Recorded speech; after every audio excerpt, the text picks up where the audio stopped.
Muito bem, bom dia, boa tarde, boa noite a todos. Estamos seguindo aqui com nossa sequência de vídeos do livro Delineando a Pesquisa Clínica. Chegamos ao capítulo 12, que é sobre delineando estudos sobre testes médicos. Esse é um tópico longo e interessante e importante. Tá? Vamos tentar esclarecer e desmistificar vários termos que provavelmente você já ouviu falar, né? E além disso dar alguns insights sobre como realizar testes médicos. A primeira coisa importante é definir, né, o que é um teste médico. Os testes médicos eles são medidas, né, avaliações, utilizados com três propósitos principais.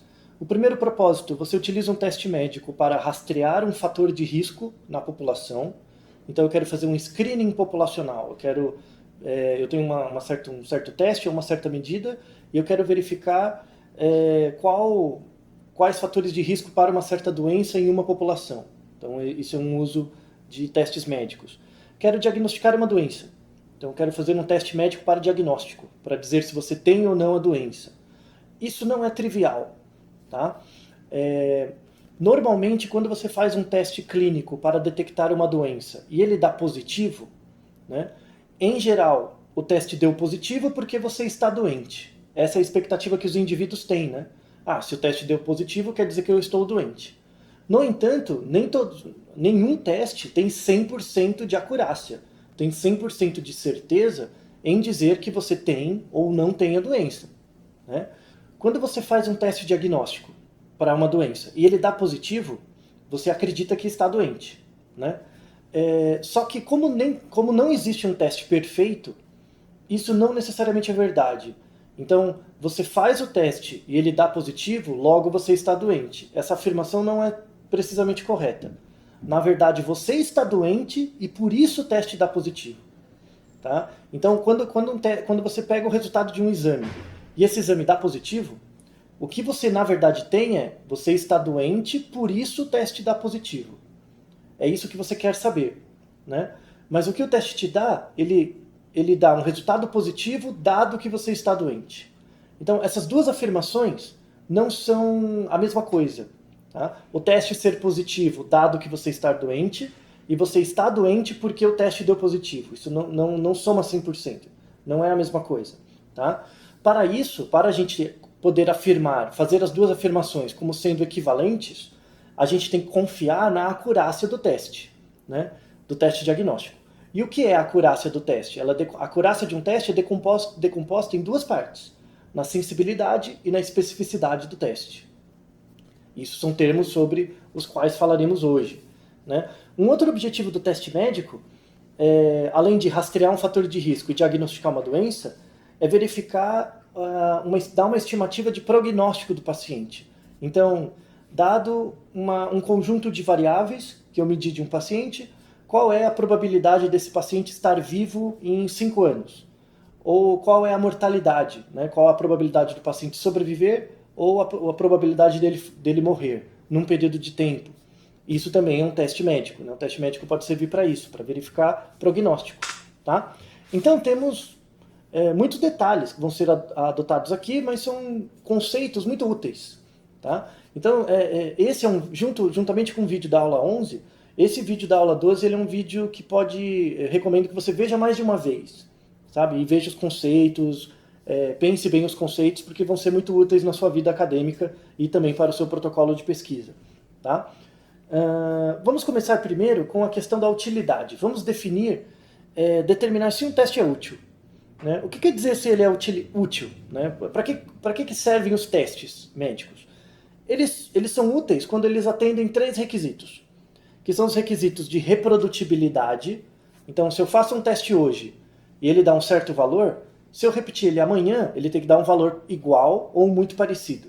Os testes têm que ser reprodutíveis, né? Ou seja, eles são boas réguas da realidade. Eles têm que ser acurados. Então, um teste pode dar sempre o mesmo resultado. Então, ele é reprodutível, mas não quer dizer que ele está dando o resultado certo. Tá? Então, ele tem que ser reprodutível e tem que ser acurado. O que quer dizer acurado? Ele refletir de fato o que acontece no indivíduo, né? O que acontece na realidade. Tá? Reprodutibilidade, acurácia e factibilidade. Factibilidade diz respeito à questão teórica do teste, que é muito parecido com o que a gente viu no capítulo 2, né? Que é a ideia de validade. Então, será que o teste mede aquilo que eu gostaria que ele medisse? Tá? Então, por exemplo, eu quero fazer uma medida de diabetes, né? A diabetes, uma variável factível para medir diabetes, é o nível de glicemia. Então, a variável glicemia é uma medida factível, né, com factibilidade, da diabetes. Então, eu já atendi o critério de factibilidade. Só que quando eu desenvolvo uma máquina, né, um exame clínico para avaliar o grau de glicemia que eu tenho, essa máquina tem que gerar resultados acurados, ou seja, de fato similares à quantidade de açúcar que eu tenho no sangue, e ele tem que ser reprodutível. Então, se eu estiver no mesmo estado hoje e amanhã, o resultado do teste tem que ser virtualmente o mesmo. Tá? Então, essas três características, reprodutibilidade, acurácia e factibilidade, somadas, geram a utilidade de um teste, tá? Diagnóstico. E isso é muito importante, né? Se o teste tem esses três requisitos, isso é fundamental para a avaliação das decisões clínicas. Então, decisão clínica é, será que o paciente está doente ou não? Será que o paciente vai sobreviver ou não? Isso são as decisões clínicas. Ou os desfechos. Será que esse paciente tem risco para alguma doença ou não? Tá? Então, a utilidade do teste leva em conta essas características. Tá? Então, quando você for escolher um teste para avaliar uma certa característica no seu protocolo, pense nisso. Leve em conta se ele é factível, ou seja, se ele tem validade, se a medida, o questionário, a medida clínica é acurada e se ela é reprodutível, tá? Em diferentes momentos no tempo e em diferentes situações. Tá? Então, os tópicos relacionados com esses testes, né, falado agora dos tipos de características de validade, né, de utilidade de um teste, isso é resumido, o resumo básico do capítulo está na tabela 12.1. Né? A tabela 12.1 tem várias questões que você vai tentar responder sobre testes médicos. Então, a primeira questão, qual é a reprodutibilidade de um teste? Como é que eu meço reprodutibilidade? Né? Uma coisa é saber se o teste dá o mesmo resultado ao longo do tempo. Isso é uma medida de reprodutibilidade, né? Que é chamado teste e reteste. Se quando eu testo, depois testo de novo, se o resultado continua similar no mesmo indivíduo. Né? Isso diz respeito à variabilidade do teste. A variabilidade pode ser intra-observador. Então, no mesmo observador, no mesmo sujeito, eu tenho dois resultados semelhantes.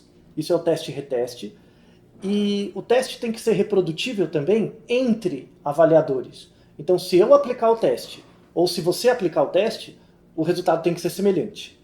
Tá? Então, para avaliar a reprodutibilidade do teste, você tem que levar em conta sobre a invariância dele ao longo do tempo e também se diferentes avaliadores chegam no mesmo resultado. Tá? Essas são as duas medidas de reprodutibilidade. Teoricamente faz todo sentido, mas como é que você quantifica isso? Né? Qual é uma medida de quantificação de reprodutibilidade? São basicamente os testes de concordância. Tá? Então, todos os testes de concordância são testes que servem para avaliar reprodutibilidade de medidas, seja ao longo do tempo, né, teste e reteste, ou seja, entre avaliadores, tá, entre eu avaliando ou você. Os principais testes de concordância, você tem o teste kappa, né, que é um teste de concordância para dois avaliadores, então você só consegue comparar dois avaliadores de cada vez, tem o avaliador 1 e o avaliador 2. E além disso, para o uso do teste kappa, a variável que você tem que avaliar, ela tem que gerar um resultado dicotômico. Então imagine com duas categorias, né? Então imagine que eu avalio um paciente, eu sou um médico, avalio o paciente, e eu digo se esse paciente é doente ou não, por uma avaliação física. Tá? Um outro médico, que pode ser você, também olha o mesmo paciente e diz se é doente ou não. Então você tem uma tabela 2x2, em que você tem o avaliador 1 e o avaliador 2 de um lado, né, na linha ou na coluna, e você tem se a pessoa, os pacientes avaliados pelos dois, são doentes ou não doentes. Tá? E aí você vai observar as diagonais. Né? As diagonais dessa tabela 2x2 vão te dizer o quanto o avaliador 1 concorda com o avaliador 2 no que diz respeito a dizer que a pessoa é doente, e o grau de concordância também para dizer se é não doente. tá? Quanto maior a concordância, quanto maior o número de dados nas caselas de concordância e menor o número de dados nas caselas de não concordância, você vai ter um valor de capa mais alto. Tá? O valor de capa ele é um indicador que vai de 0 a 1, quanto mais perto de 1, maior a concordância. Tá? Quando a variável não é dicotômica, por exemplo, eu estou avaliando um paciente e o resultado não é só sim ou não, né? Por exemplo, eu estou comparando duas máquinas. Eu tenho uma máquina que avalia hemogramas, né, que avalia a glicemia, e uma outra máquina de outro fabricante que também avalia a glicemia. E aí eu pego uma série de amostras de sangue da mesma pessoa, e as duas máquinas avaliam. O resultado não vai ser doente ou não, vai ser o valor da glicemia. Então é uma variável contínua, né? Para avaliar concordância entre variáveis contínuas, você pode utilizar, por exemplo, o coeficiente de variação, né? A ideia é que a variabilidade nas duas máquinas seja semelhante, além dos valores de média serem semelhantes, né? Então, a ideia do coeficiente de variação é basicamente você pegar o valor do desvio padrão, né, das medidas, e dividir pela média. Tá? Desvio padrão dividido pela média, né, para cada máquina, então eu tenho um conjunto de amostras da primeira máquina, eu calculo a média e o desvio padrão, pego o desvio padrão e divido pela média. Né? Vai me dar um coeficiente de variação, um valor. Aí na segunda máquina, pego o desvio padrão das medidas daquela máquina, dividido pela média, vai dar um outro coeficiente de variação. E aí eu comparo esses dois coeficientes para verificar se eles têm valores similares ou não. Tá? Isso é uma outra medida de concordância. Tá? Não é recomendado usar correlação de Pearson, por exemplo, como medida de concordância. Ele não é uma boa medida. Tá? Principalmente porque a correlação de Pearson é uma medida de correlação linear. E a taxa de concordância não necessariamente segue uma função linear. Tá? Então não é muito recomendado usar correlações de Pearson. Tá? A outra pergunta que a gente tem que pensar é, tudo bem, eu tenho uma medida e ela é reprodutível. Então fiz lá o kappa, fiz coeficiente de variação, ela é reprodutível. Beleza. Agora a próxima pergunta é, tudo bem, eu tenho medidas reprodutíveis, mas será que elas acertam? Será que elas de fato medem o verdadeiro valor que os indivíduos expressam? Né? Será que elas são acuradas? Então, como é que você mede a acurácia, né, de um teste? É basicamente um estudo caso-controle. Né? É um delineamento parecido com um estudo caso-controle ou um estudo observacional transversal, em que você vai comparar as medidas do teste. Né? Eu tenho meu teste A, e aí eu tenho pessoas doentes e não doentes segundo esse teste A. Tá? Pessoas doentes e não doentes segundo o teste A. E eu vou comparar isso com um teste chamado de padrão ouro. Né? O que é o padrão ouro? Dentre todas as medidas diagnósticas para medir um certo distúrbio, qual delas é a mais consolidada? Seja do ponto de vista teórico, seja do ponto de vista de taxa de acerto. Qual delas é a melhor? Tá? Isso, em geral, é um consenso entre os pesquisadores. Tá bom? Então, por exemplo, eu quero medir colesterol, né? Eu quero medir diabetes. Você pode medir o grau de diabetes de uma pessoa por várias fontes. Você pode medir por uma avaliação do médico, é um critério. O médico pode olhar você fisicamente e decidir e concluir que você tem diabetes ou não. Você pode fazer um exame de sangue e ver a glicemia. Você pode fazer outros tipos de medida comportamental. Então, por exemplo, você sente muita sede, você tem os pés um pouco inchados. Né? Então, tem vários tipos de medida, de métodos de medida, para avaliar a acurácia, que é a capacidade do teste de detectar que você tem ou não diabetes, por exemplo. Cada um dessas técnicas, desses jeitos, tem acurácias diferentes. Dentre essas técnicas, a técnica que for mais tradicional dentre o campo de pesquisa, ou a que tiver a maior acurácia, vai ser a medida padrão ouro. Tá? Então, no caso, a avaliação por sangue, né, é considerada o padrão ouro para diagnóstico de diabetes, porque ela é a mais associada com desfechos clínicos ao longo do tempo, né, foi decidido assim. Tá? Não quer dizer que ela acerte sempre, mas ela é a que tem a menor taxa de erro. Tá bom? Às vezes, o padrão ouro ele é a medida mais antiga. Então, às vezes, de várias técnicas que você tem para avaliar um diagnóstico, o padrão ouro ele é visto como a mais tradicional e aí eu estou inventando ou elaborando uma nova metodologia para avaliar essa doença, e eu quero comparar ela com o padrão ouro. Então ela tem que ser pelo menos similar ao padrão ouro para ter uma acurácia aceitável. Tá? Então, e como é que você avalia, né, comparações entre testes novos e o padrão ouro? Né? Aí você mede sensibilidade do teste, especificidade do teste, valor preditivo positivo e negativo. Com base nessas informações, você pode criar curvas ROC, né, e razões de verossimilhança. Tá? São as principais medidas de acurácia da comparação do meu teste com o padrão ouro, do meu teste médico com o teste médico usado de forma corrente, como padrão ouro. Então essa é a segunda pergunta. Terceira pergunta. Com que frequência os resultados do teste afetam as decisões clínicas? Isso é importante, porque, por exemplo, pense um tipo de médico, que não é muito bom que seja assim, um tipo de médico que ele não faz uma avaliação clínica em você, não faz uma avaliação física. Antes de olhar para você, ele pede um monte de testes.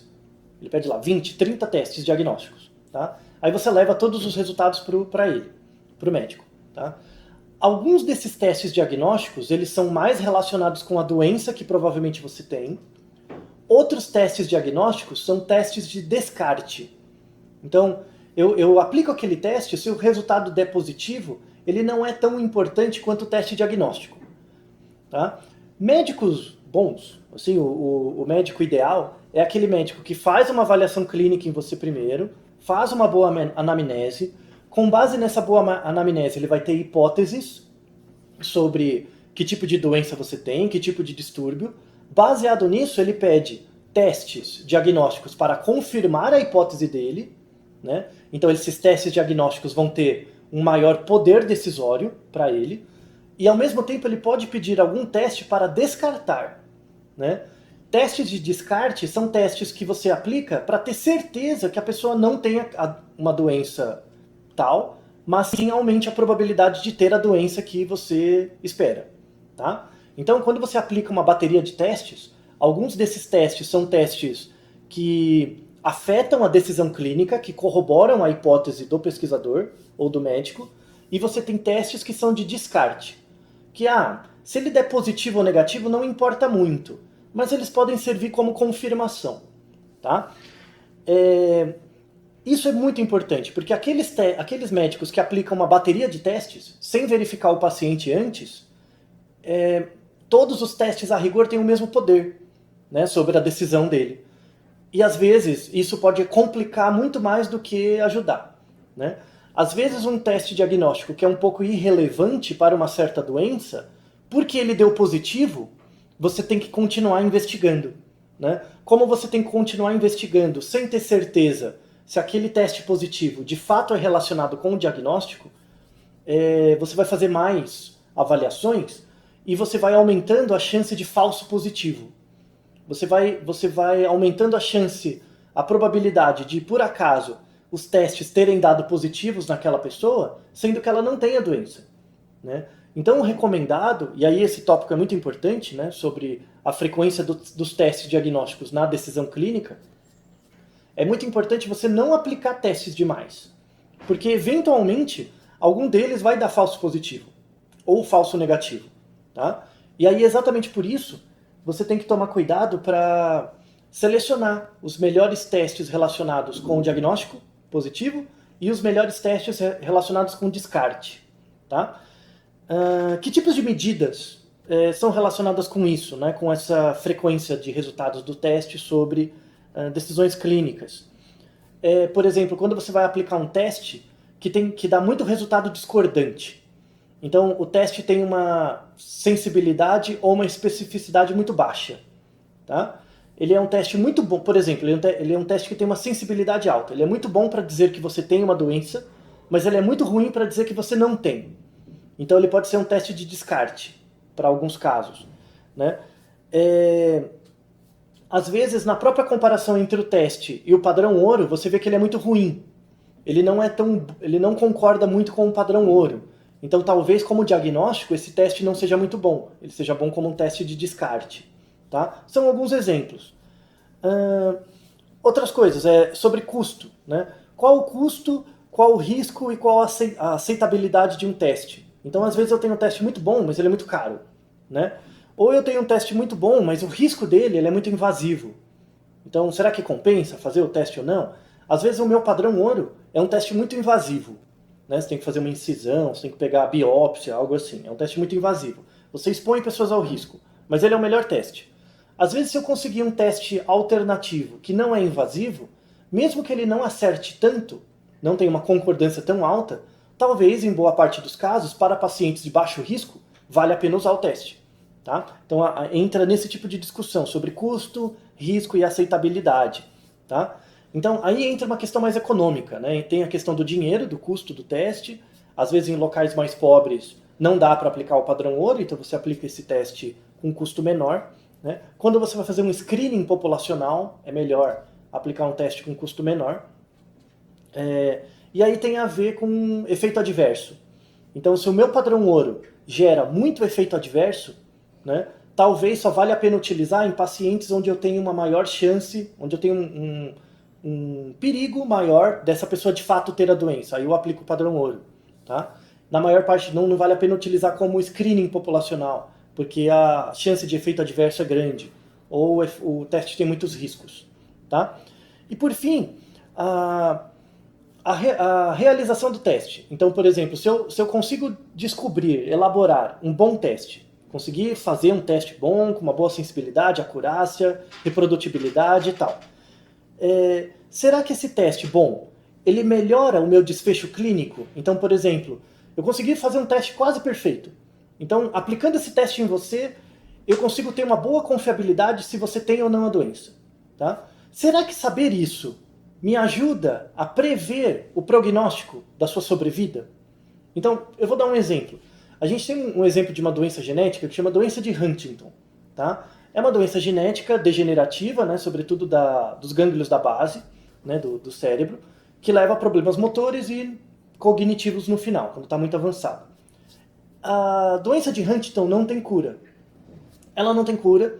Uma vez que você percebe o diagnóstico, é só um tratamento meio paliativo. Tá? Se eu conseguir fazer um teste genético ou um teste baseado em exame de sangue, que detecta com 100% de certeza que você tem Huntington ou que você não tem, é o melhor teste possível, teste perfeito, reprodutível, tem boa acurácia e tudo mais. Saber o resultado do teste vai te ajudar a reduzir o prognóstico da doença? Não. Ou seja, ele é um teste bom, mas não afeta o prognóstico. Tá? Então você pode gastar um grande esforço produzindo um teste excelente que no frigir dos ovos não serve para nada. Tá? Ele não vai reduzir nem a dor, nem o sofrimento do paciente. Tá? Então isso é uma questão útil. Tá? Será que... E tem o contrário. Às vezes, por exemplo, pense em câncer de próstata. Você tem várias técnicas para avaliar câncer de próstata, por várias substâncias no sangue, ou por medidas indiretas, né, medidas clínicas. Se eu consigo fazer um teste diagnóstico para câncer de próstata que detecta você num estágio inicial, né, num estágio inicial eu fui detectado como risco para ter câncer de próstata, e eu já trato, aumenta a sobrevida do paciente muito. Então, repare, quando eu faço um teste para uma doença como Huntington, que não tem cura, o teste pode ser muito acurado e preciso, mas ele não aumenta o poder diagnóstico. Né? Ele não aumenta o prognóstico do paciente, nem melhora, nem aumenta, nem diminui. Ele não muda o prognóstico. Testes, por exemplo, para câncer de próstata, ele dá muito falso positivo ou falso negativo. Ele não é um teste com uma sensibilidade e especificidade muito boas. Mas se eu aplicar esse teste e eu começar a te tratar, mesmo com risco para câncer, a sua sobrevida aumenta muito. Né? Então, testes relativamente ruins podem aumentar o prognóstico da doença, né? A melhorar o prognóstico da doença em alguns casos, e testes muito bons podem não melhorar o prognóstico em outros casos. Tá? Então, toda essa discussão presente na tabela 12.1 é uma discussão super útil para você pensar qual a utilidade de um certo teste médico, para que ele serve, se ele é bom, se ele é ruim, qual que é a implicação. Né, na comparação com o padrão ouro ou o próprio padrão ouro, é uma discussão super importante. Tá? E aí, tendo essas perguntas, né, sumarizadas na tabela 12.1, a gente pode falar de algumas dicas. Né? Então, para responder essas 4 perguntas, né, sobre reprodutibilidade, acurácia, como o teste afeta a decisão clínica e se o teste melhora prognóstico clínico. Tá? Primeira coisa importante é a questão do cegamento. Então, o fato de você cegar ou não a amostra, né, de você conseguir cegar ou não, pode afetar o julgamento do médico e também a acurácia do teste. Tá? Então, às vezes, amostras que não são possíveis serem cegadas, o desempenho da pessoa pode ser diferente. Então, isso é uma coisa importante a ser pensada. Tá? Outra coisa também, quando você vai testar um teste médico, você tem que pensar que ele tem que ter validade externa. Você tem que generalizar para a população. Então, um teste com validade externa, você tem que pensar as fontes de erro, que é o capítulo 3, né, o vídeo do capítulo 3, e a capacidade de generalização da amostra. Então, por exemplo, se você vai coletar um conjunto de dados para testar um teste clínico, e você não faz cálculo de amostra, isso compromete muito a validade externa dos resultados. Pode dizer que seu teste valha muito bem para a amostra que você está avaliando, mas não seja um bom teste diagnóstico para a população toda. Tá? E a estratégia de amostragem. Então, por exemplo, se eu fizer um teste clínico baseado em populações clínicas, o teste é muito bom para detectar populações clínicas, não a população geral. Então, os valores de sensibilidade, especificidade e acurácia são diferentes dependendo do tipo de amostra que você tem. Então, se eu fizer uma amostra só de homens, o meu teste diagnóstico é muito bom só para homens. Quando eu testo mulheres, ele vai ter uma variabilidade maior. Vai ter uma chance de erro maior. Tá? Se eu testo só em pessoas doentes, o teste é bom para pessoas doentes, mas quando eu testar na população, a variabilidade pode aumentar muito. Talvez valha a pena revalidar o teste para a população geral.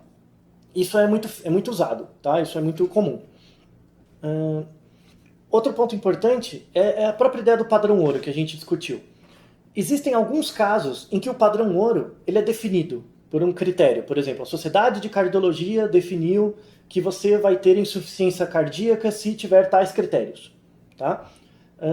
Aí, se você atende os critérios, você tem ou não insuficiência cardíaca. Aí é um padrão ouro definido por uma banca de especialistas que pode mudar ou não eventualmente, mas é assim. Tá? Às vezes você tem padrões ouro que são a combinação de variáveis. Um exemplo é a síndrome metabólica. Para você ter ou não síndrome metabólica, é uma junção de 4 variáveis, tá? De 4 características, 4 dados sanguíneos. Né? E aí o grau da síndrome metabólica que você tem é quando você dá alterado em mais variáveis. Tá? Só que repare que síndrome metabólica, por exemplo, eu posso ter os 4 alterados, os 4 indicadores bioquímicos alterados têm síndrome metabólica. Se eu tiver 3 deles alterados e um mais ou menos, eu também tenho síndrome metabólica, mas será que é a mesma coisa? Né? Ou seja, o meu padrão ouro tem alta variabilidade. Né?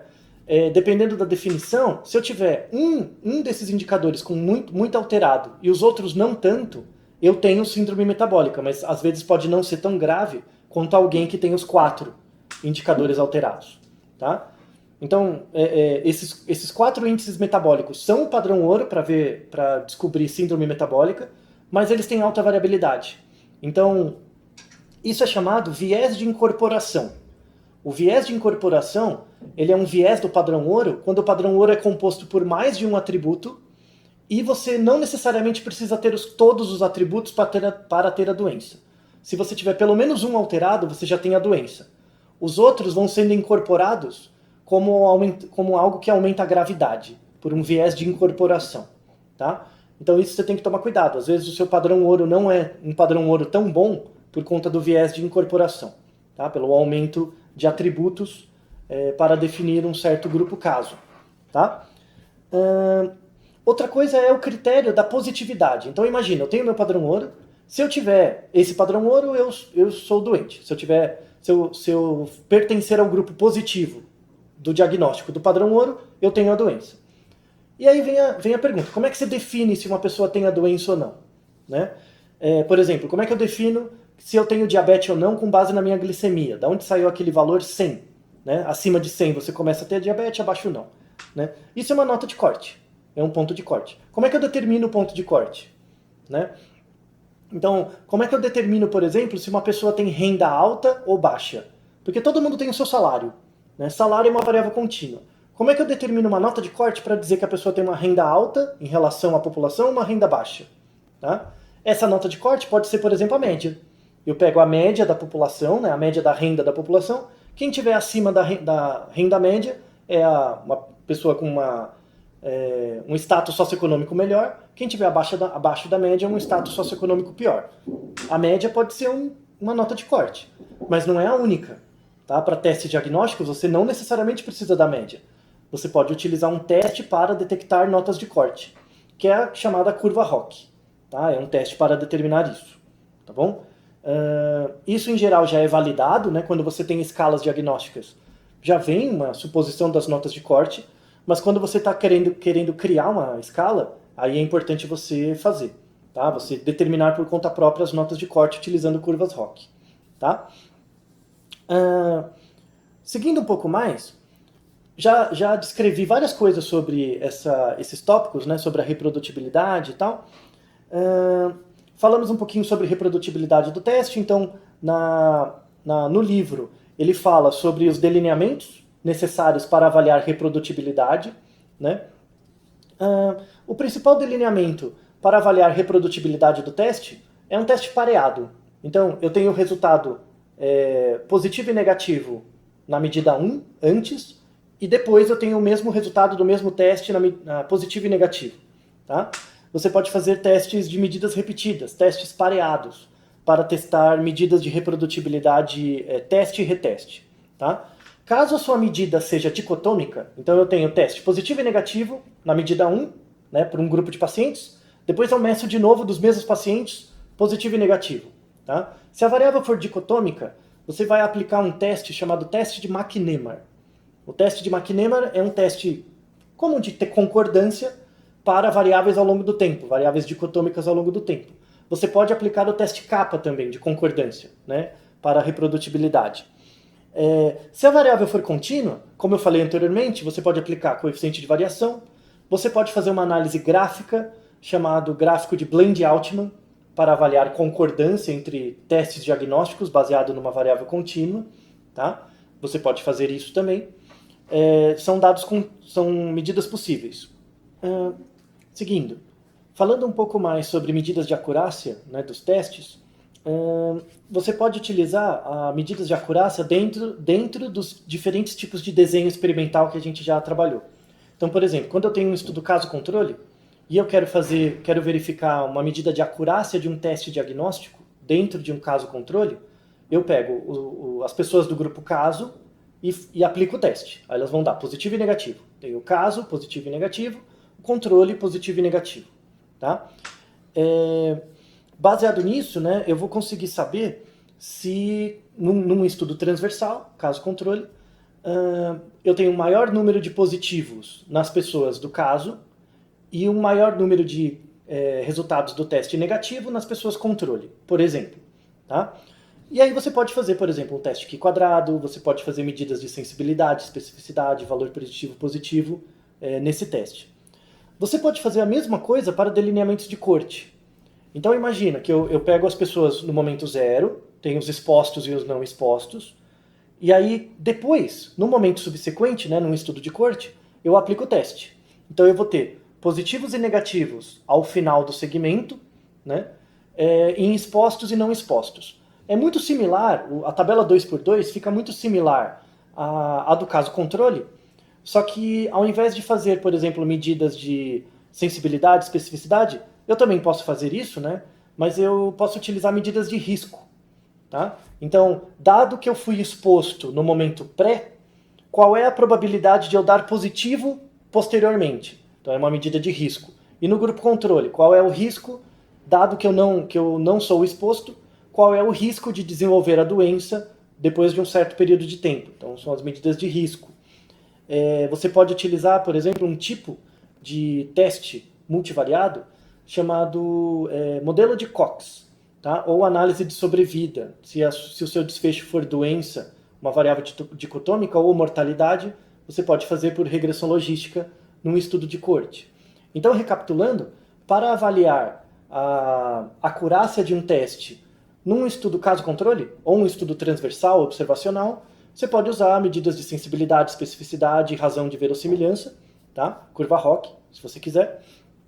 Já para um estudo de coorte, como ele é longitudinal, né, tem uma variável de tempo, você pode usar uma variação da regressão logística chamado análise de sobrevida de Cox, né, ou modelos de sobrevida de Cox. Tá? Então, essas são duas técnicas estatísticas. Vamos deixar uma referência sobre como fazer a curva ROC especificamente e como fazer a análise de Cox, tá? Para esses casos. Isso são medidas de acurácia. Vamos falar um pouquinho especificamente da análise, tá? De como fazer uma curva ROC. Então, vamos especificar na segunda tabela 12.2, né, ela resume isso. Vamos resumir o que é sensibilidade, especificidade, valor preditivo positivo e negativo. Tá? Então, o que é a sensibilidade de um teste? Sensibilidade é a capacidade do teste de detectar que você tem uma doença. Tá? Sensibilidade é a capacidade do teste de detectar que você tem a doença. Então, uma coisa é o teste que você está testando dá positivo ou negativo, e o padrão ouro dá positivo ou negativo. Tá? É isso que resume na tabela 12.2. Então, sensibilidade é quando o padrão ouro é a capacidade do padrão ouro dizer que você é positivo, né, que seria o A, dentre todo mundo que foi testado com a doença. Tá bom? Então, repetindo, sensibilidade é a capacidade do teste de dizer que você tem de fato a doença. Tá? A capacidade de dizer que você é positivo. A sensibilidade, no caso da tabela 12.2, ele é o número de pessoas que têm a doença segundo o padrão ouro e o teste que você está testando, o teste alternativo, número de pessoas que são positivas no teste alternativo e no padrão ouro, sobre todo mundo que deu positivo no padrão ouro. Tá? Isso é a sensibilidade. E o que é a especificidade? Especificidade é a capacidade do teste de dizer que você não tem a doença, de que você é negativo, tá? De que você não tem. Como isso é visto na tabela 12.2, né? A sensibilidade é o número de pessoas que não têm a doença, tanto no teste alternativo quanto no padrão ouro, não tem a doença, sobre todo mundo que deu negativo no padrão ouro.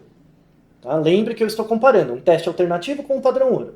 Tá? As medidas de sensibilidade são o quanto que o teste alternativo e o padrão ouro, os dois concordam em dizer que você tem a doença, dentre todo mundo que tem a doença pelo padrão ouro, e a especificidade é número de pessoas que não têm a doença, tanto no teste alternativo quanto no padrão ouro, frente a todo mundo que deu negativo no padrão ouro.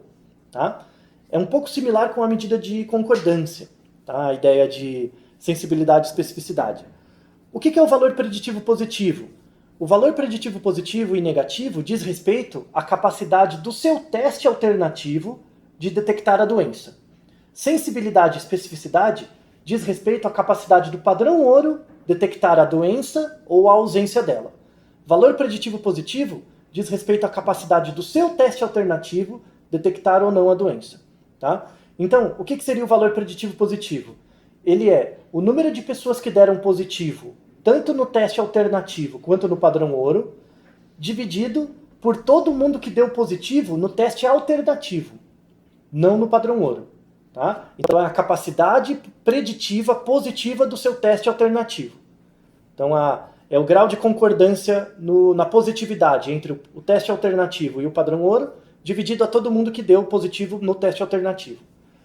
O valor preditivo negativo é a mesma ideia. Né? Todo mundo que deu negativo, tanto no teste alternativo quanto no padrão ouro, dividido por todo mundo que deu negativo no teste alternativo. Tá? Então veja que a sensibilidade e especificidade são medidas do padrão ouro, o valor preditivo positivo e negativo são medidas da sua medida de teste.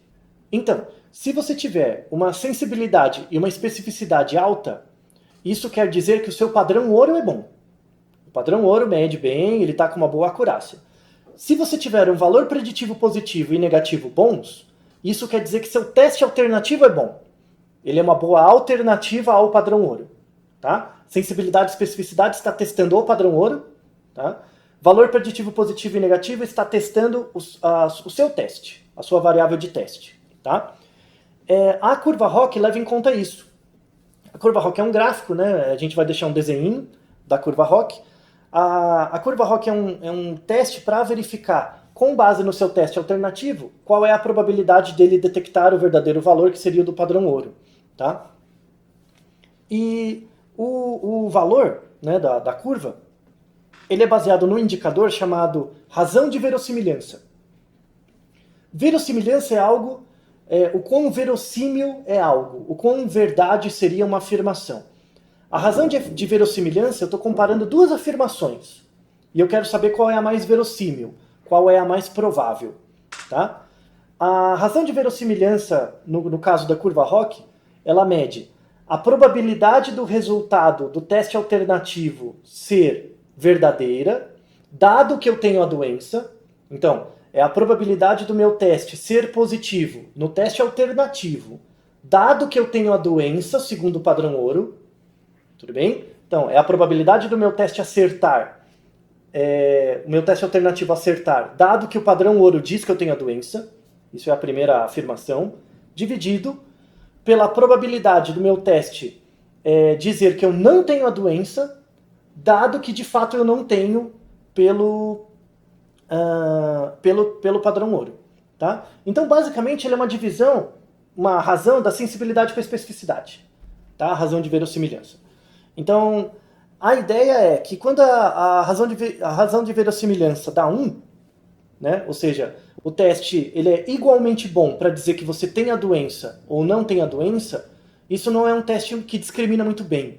Tá? Então, quando a razão de verossimilhança dá 1, isso quer dizer que ele não oferece nenhuma informação. Tá? Ele gera a mesma probabilidade para dizer que você tem a doença ou que você não tem. Então ele não é um teste nem muito bom para dizer que você tem positivo, detectar casos positivos, nem igualmente bom para detectar casos negativos. Não é um teste muito bom quando a razão de verossimilhança dá 1. Se a razão de verossimilhança der maior que 1, ele é um teste melhor para dizer que você tem a doença. Ele tem mais sensibilidade. Ele é um teste melhor para descartar que você não tem a doença e dizer que você tem. Tá? Quando a razão de verossimilhança dá entre 0 e 1, ele dá menor que 1, né? Ele é muito bom para dizer que você não tem a doença. Ele é um teste bom para descartar positivos. Tá? Então a ideia da verossimilhança é assim. Eu vou comparar duas afirmações. Se a probabilidade das duas afirmações for igual, a razão de verossimilhança dá 1. Isso é ruim. Tá? O teste não discrimina muito bem. Quando a razão de verossimilhança dá maior que 1, o meu teste diagnóstico é melhor para dizer que você é doente do que não doente. Ou seja, a sensibilidade é melhor. Se o teste der entre 0 e 1, menor que 1, né, 0, alguma coisa, ele é muito melhor para dizer que você não tem a doença. Tá? Então, e a razão de verossimilhança, ele é o valor que fica em cima daquela curva, da curva ROC, né, conforme o desenho mostra. Então você pode determinar uma nota de corte em função de um valor qualquer em cima da curva ROC. Tá? Então, dependendo do valor que você tem da curva ROC, você vai ter uma sensibilidade e uma especificidade esperada para o teste, né, diagnóstico. E aí você decide. Eu quero um teste com maior sensibilidade, eu coloco o pontinho mais para cima. Eu quero um teste com maior especificidade, eu coloco a nota de corte um pouco mais para baixo. Tá? Então, a curva ROC é um quadrado com uma curva. Né? Todos aqueles valores de curva são valores de razão de verossimilhança. Tá? Quanto o valor mais perto da parte superior, mais sensível é o teste, menos específico ele é. Quanto mais perto da parte inferior, mais específico o teste é e menos sensível. Tá? Vamos deixar uma referência que mostra a matemática um pouco da curva ROC, mas espero que essa explicação geral seja suficiente. Tá? Leia o capítulo também para ter mais informações. Isso não é uma informação que vem muito fácil. Tá? Você tem que rever várias vezes. Agora vamos falar sobre medidas de predição clínica. Né? Então, por exemplo, o capítulo apresenta duas técnicas. Existem mais, mas essas são as duas principais técnicas preditivas. Né? Eu aplico um teste diagnóstico em você hoje. Eu quero saber o grau prognóstico desse teste diagnóstico. Saber o diagnóstico hoje, o quanto que isso me informa sobre a sua sobrevida, sua mortalidade, ou o seu grau de remissão, de melhora, de piora de uma doença. Tá? Então, geralmente, testes clínicos para ver predição clínica necessariamente são testes longitudinais. Tá? Então, no momento basal, você pega pessoas expostas e não expostas, você vai aplicar um teste clínico em todo mundo, né? Todo mundo no momento basal vai dar negativo, mas depois você vai acompanhando eles ao longo do tempo. Você vai fazendo aplicações do teste ao longo do tempo. Então imagina que eu observei um segmento de pessoas de 2 anos e a cada 6 meses eu aplico um teste. Então eu tenho 4 medidas, né? Eu tenho expostos e não expostos e 4 resultados do mesmo teste diagnóstico ao longo de 6 meses ao longo de 2 anos, tá? Como que eu posso verificar isso, né?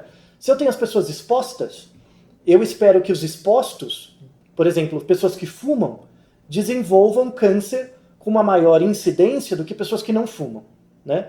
Mas, além disso, o teste diagnóstico tem que ser capaz de detectar isso, porque a pessoa tem que ter câncer e ainda ser detectada pelo teste.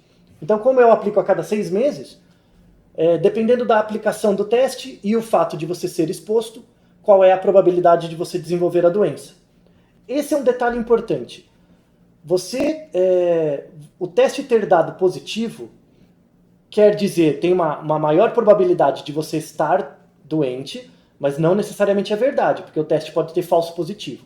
Tá? E você não dar negativo no teste não quer dizer que você não esteja doente, pode ser um falso negativo.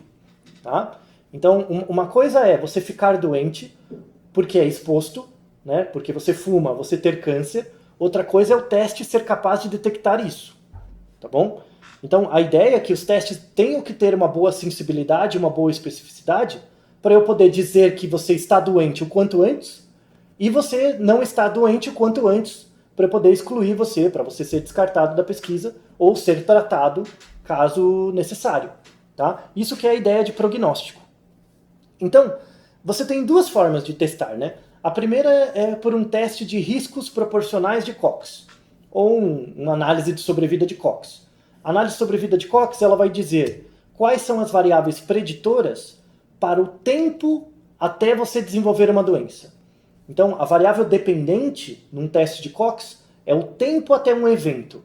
Esse evento pode ser ficar doente, pode ser a morte, então é mortalidade, pode ser sobrevida, né? Pode ser tempo até um desfecho qualquer, tá bom? Então, o modelo de Cox, você vai colocar várias variáveis diagnósticas.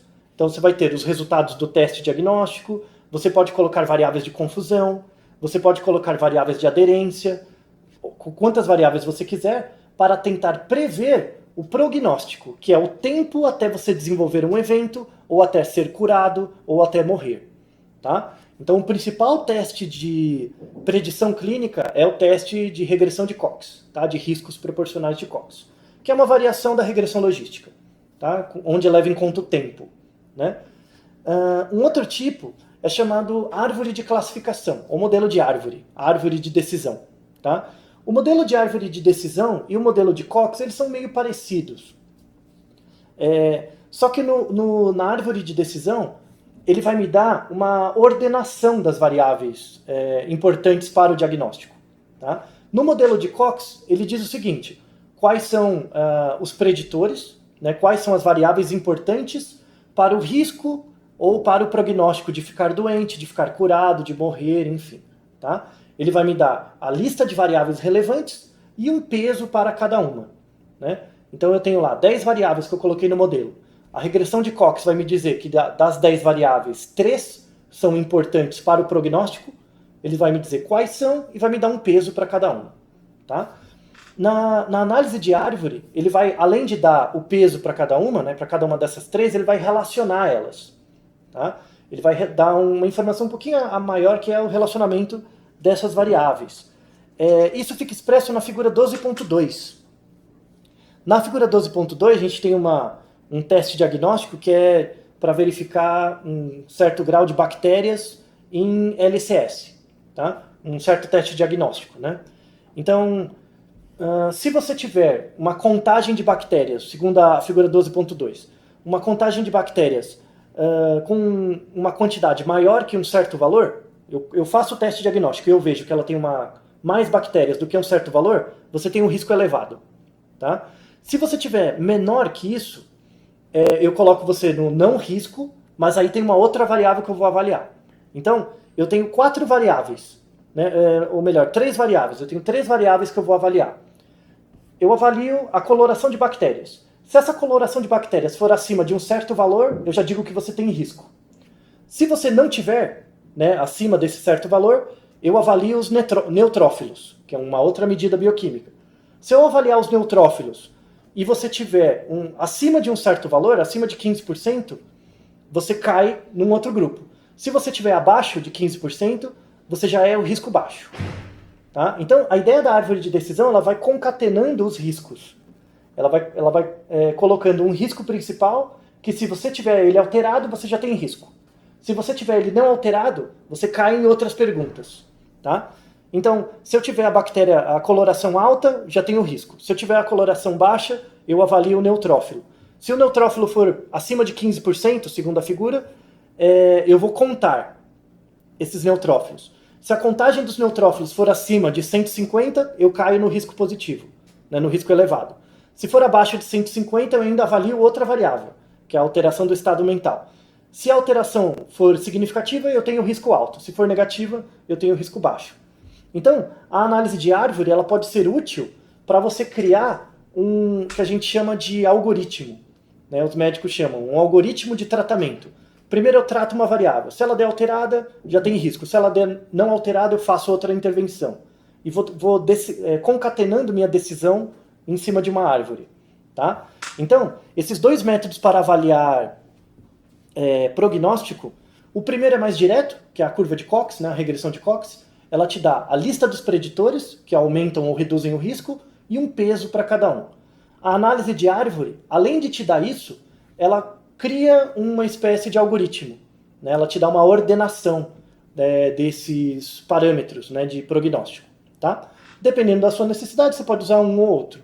Tá bom? O mais usual é a curva de Cox, a regressão de Cox. A análise de árvore ainda é pouco comum, mas a tendência, com softwares estatísticos, ela ficar cada vez mais prevalente para a criação de algoritmos de processo decisório clínico. Tá? Por fim, chegamos à parte final aqui, que é o estudo sobre o efeito do resultado do teste. Então a gente volta naquele exemplo que eu falei antes, do câncer de próstata ou da síndrome de Huntington. Né? De que adianta eu ter um teste muito bom, sendo que isso não afeta a minha decisão, né? Ou de que adianta eu ter um teste muito ruim, se às vezes eu posso ter um teste muito ruim, mas isso me ajuda a aumentar a sobrevida do paciente. Tá? Então, a gente vai pensar primeiro sobre a questão do rendimento diagnóstico. Tá? Essa é uma discussão muito importante para, por exemplo, câncer de próstata. Tem uma discussão no campo que diz, é importante testar todo mundo. Se eu testar todo mundo, e testar todo mundo, por exemplo, com um teste clínico e avaliar por exame de sangue, eu vou conseguir detectar o maior número de pessoas com risco para câncer que eu puder. Só que o teste de câncer de próstata ele tem uma sensibilidade muito baixa. Ele dá muito falso positivo. E a especificidade também não é muito boa. Então ele dá muito falso positivo e muito falso negativo. Então você pode gerar problemas para as pessoas, né? Aumentar o custo do serviço médico, porque a pessoa faz mais testes para verificar e tal, né? Então, uma das coisas que, por exemplo, pode fazer com que você evite aplicar um teste é o custo. Seja o custo nominal do teste, às vezes o teste é muito caro e a sensibilidade e a especificidade não é tão grande, às vezes não compensa aplicar. Ou o teste é barato, mas a sensibilidade e a especificidade é muito baixa. Então, se o teste der positivo, eu vou ficar em dúvida, então é melhor eu vou ter que aplicar outros testes, o custo final vai ficar muito alto. Então, como política pública, não compensa aplicar o teste, porque ele vai gerar mais confusão do que ajudar. Tá? Isso é uma coisa importante de ser pensada também. Inclusive, isso pode ser até um protocolo de pesquisa, verificar a real efetividade de um teste que é aplicado correntemente. Tá? Tem muitos protocolos de pesquisa que visam avaliar isso. Será que compensa continuar aplicando? Será que compensa investir um pouco mais de dinheiro e aplicar um teste um pouquinho melhor? Ou será que é melhor eu não aplicar nada? E só quando a pessoa já está com muitos sintomas, aí você faz o teste. Tá? Isso é uma coisa importante. Envolve a questão de custo, né? envolve a questão de efeito adverso, né? Você gerar incômodo nas pessoas, o próprio fato da pessoa achar que tem um câncer é um efeito adverso. Então, eu acho que tem um câncer, mas na verdade o teste tem muito falso positivo. Você pode levar um processo, pode gerar vários problemas. Isso entra na aba de efeitos adversos do teste, tá? Não é só porque o teste faz mal para você, ele pode fazer mal psicologicamente, tá bom? E por fim, você tem o estudo sobre o efeito do teste no desfecho, né? Então, como é que um teste diagnóstico pode afetar a avaliação do desfecho, da doença? Então, por exemplo, o próprio fato de eu fazer o teste em você pode afetar a probabilidade de você ter a doença ou não. Isso é meio engraçado, né? Isso é meio complicado. Por exemplo, tem um viés que chama viés do voluntário, tá? Ou viés do voluntariado. O viés do voluntário é o seguinte: eu abri uma pesquisa, estou convidando participantes para uma pesquisa, tá? E aí eu apresento para esses participantes todos os testes que eles vão fazer, né? Às vezes, quando eu vou mostrar, por exemplo, você tem que fazer um exame de sangue. Para participar do estudo, você tem que fazer um exame de sangue. E eu tenho medo de agulha. Eu não gosto de agulhas, tá? Às vezes a pessoa fica com vontade de desistir ali. Mas imagina que eu tenho uma pessoa que ela está desconfiada de que tem algo. Ela está desconfiada de que o tratamento vai beneficiar ela de alguma forma, tá? Às vezes esse tratamento que vai beneficiá-la vence o medo que ela tem de agulha. Então, você tem dois grupos de pessoas. Todas elas têm medo de agulha, tá? Todas as pessoas têm medo de agulha. Mas algumas delas percebem que vão se beneficiar participando da pesquisa, outras não. Então, o que vai acontecer? Você vai ter um viés.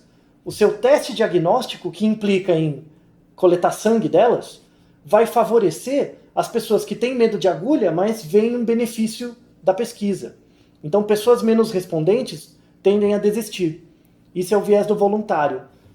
Se eu fizer esse teste, eu acho que eu vou ter algum ganho. Então vale a pena eu tomar uma picada em função disso, tá?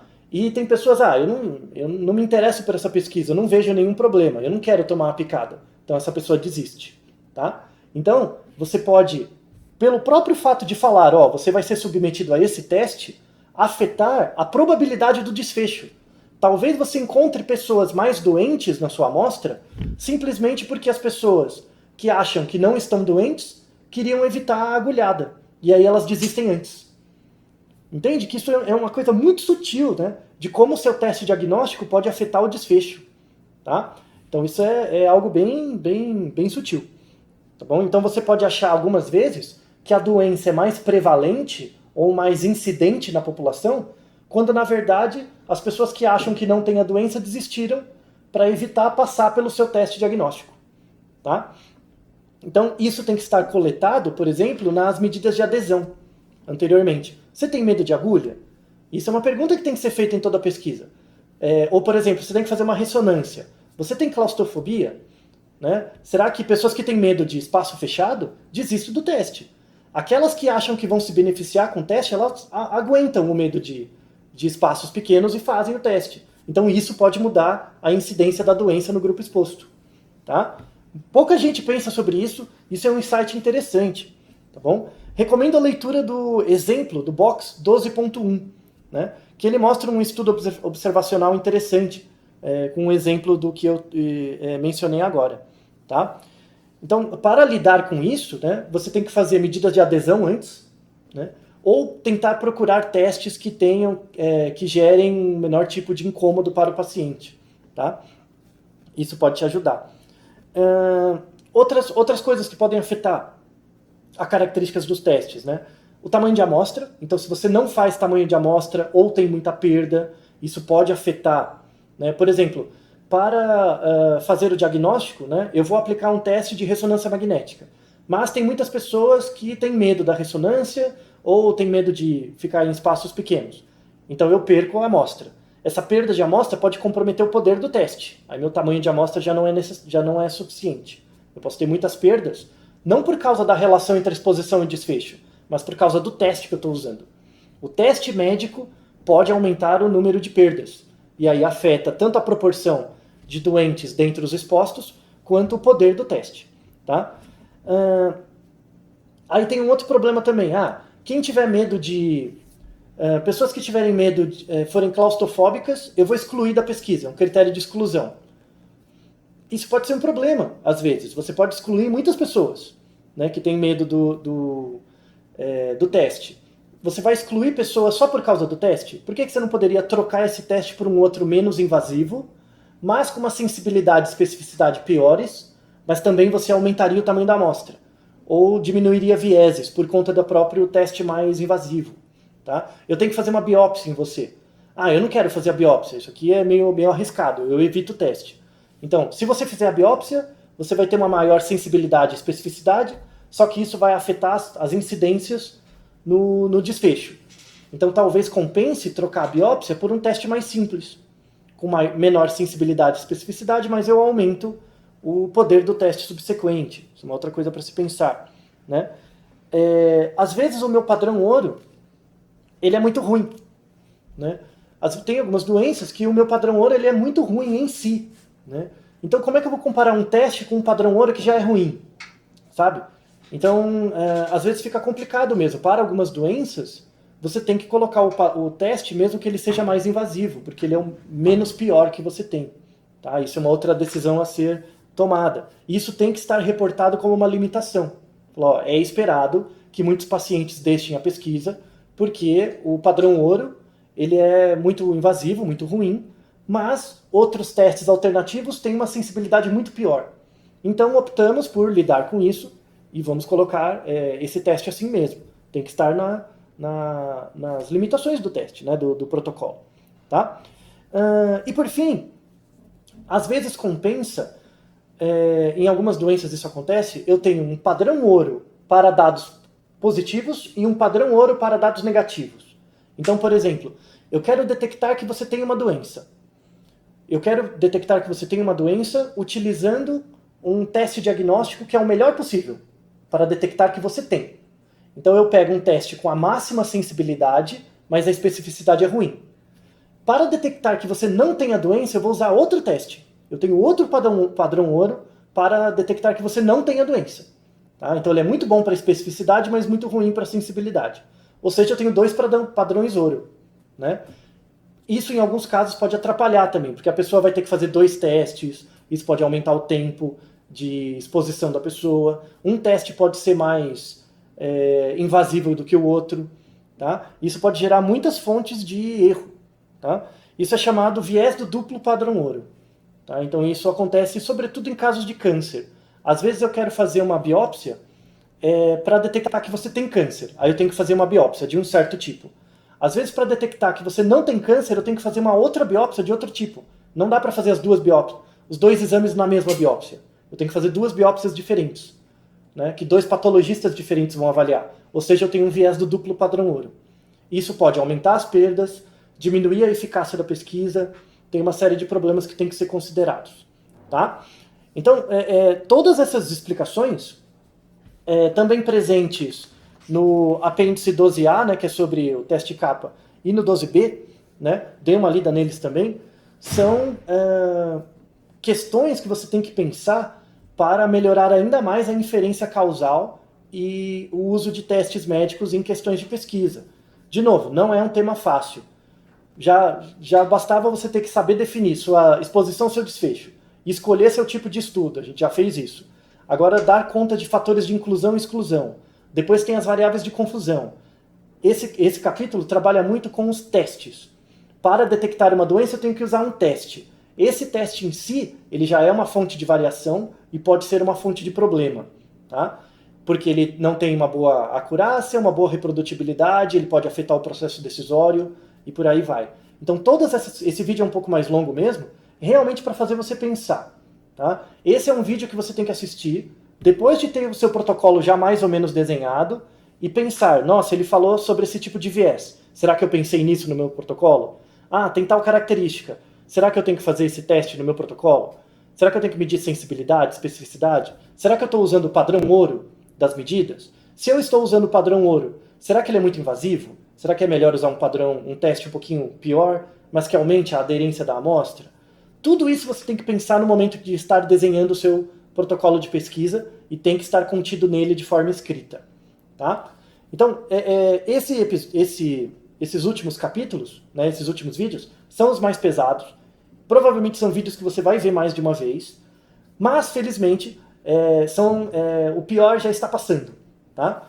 Os próximos vídeos, eles também falam de aspectos importantes a serem tocados na pesquisa, porém, a maior parte dos problemas a gente já abordou. Tá? Os capítulos a partir daí, eles são um pouquinho mais tranquilos, eles falam de aspectos mais operacionais do protocolo de pesquisa clínica. Tá? Então, não esmoreça, seja forte e nos vemos no próximo episódio. Ah, corta essa última parte. Faltou o exercício. Corta a última parte. Mas, como não poderia deixar de ser, temos que fazer o exercício, tá? Esse exercício vai ser útil para vocês exercitarem um pouquinho alguns dos vieses que discutimos aqui. Muito bem, vamos ao nosso exercício, tá? Do capítulo 12. A pergunta é a seguinte: você está interessado em estudar a velocidade de sedimentação globular, chamado de VSG, como um teste para a doença inflamatória pélvica, tá? Chamado de DIP, em mulheres com dor abdominal. Então eu tenho a velocidade de sedimentação globular e eu quero usar isso como um teste para dizer se um grupo de mulheres com dor abdominal, todas têm dor, tem doença inflamatória pélvica ou não. Tá? Para isso, você precisará reunir grupos de mulheres para testar, né? Com e sem a doença inflamatória. Então eu vou num conjunto de mulheres, eu pego randomizo uma amostra de mulheres com dor pélvica, com doença inflamatória pélvica já, o desfecho, e um grupo de mulheres sem a doença inflamatória pélvica. Tá? Qual seria a melhor forma para amostrar essas mulheres? Então, vou num grupo grande de mulheres, seleciono mulheres que, segundo o padrão ouro, já têm doença inflamatória, e um grupo de mulheres que, segundo o padrão ouro, não tem doença inflamatória. Tá? E eu quero utilizar a velocidade de sedimentação globular como uma medida alternativa, um teste alternativo ao padrão ouro. Como você selecionaria as mulheres para esse estudo? Pense a respeito.